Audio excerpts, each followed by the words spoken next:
Hello everyone, welcome back to HardReset.Info channel. In today's video I want to show you if Tapo C220 camera has Ethernet port. So first, if we want to check it, is simply by turning the camera around.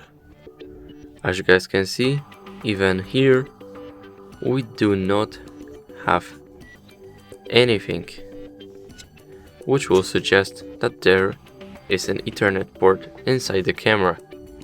So the answer is no, there is no Ethernet port inside it. Thank you guys for watching, make sure to leave a like, subscribe, and see you in the next video. Bye.